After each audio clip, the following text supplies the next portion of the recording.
There are no marriages made on accident. Yeah. Every result you see in a marriage is based upon an intention. And if there's a confused intention at play, then guess what it's going to produce? It's going to produce unworkable results. And so when you are co-creating with your spouse, y'all have to sit down together and y'all have to sit down and count the costs. What are we going to do? What is the strategy to make this marriage healthy and workable? What can we do? What kind of goals can we set for ourselves? I'm not going to sit and blame you for what we're not creating, but I'm going to sit and create with you. I'm not going to compete with you. Yeah. And one of the things is that when partners do not know they're called to be co-creators, they compete with one another. Yes. They become competitive. And when you are becoming competitive with your own spouse, no true intimacy can be manifested. No true love can be visible. But if you become a co-creator with your spouse, guess what's going to happen? Y'all both are going to create what y'all desire. And I'm pretty sure that if you are a marriage that has a right mind, that y'all both are expecting happiness in the marriage.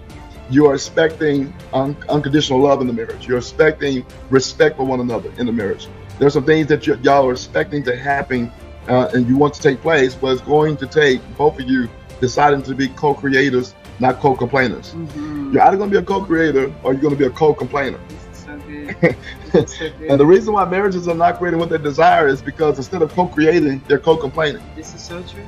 This is so true. You know, it's the difference between when one person, when a what do you call it, a sculptor sees, you know, a piece of marble, he's not complaining about what it's not. Oh, wow, this is too hard. This is too, you know, this is not the right shape. This is not the right texture. He already sees what it is that he wants to create, and he gets to work.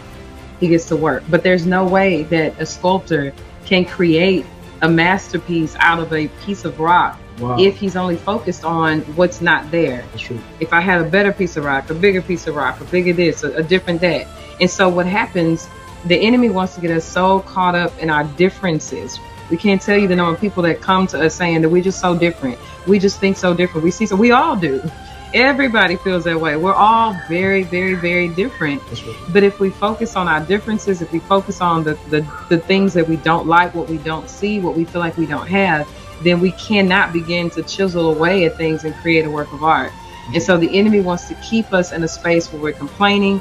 Like you said, we're against each other rather than working together. Let's take the bits that we do have together and let's create something. Let's make something that is going to create a lifestyle that we want. That's right. You know, so we can stay on principle too for a while. Yeah.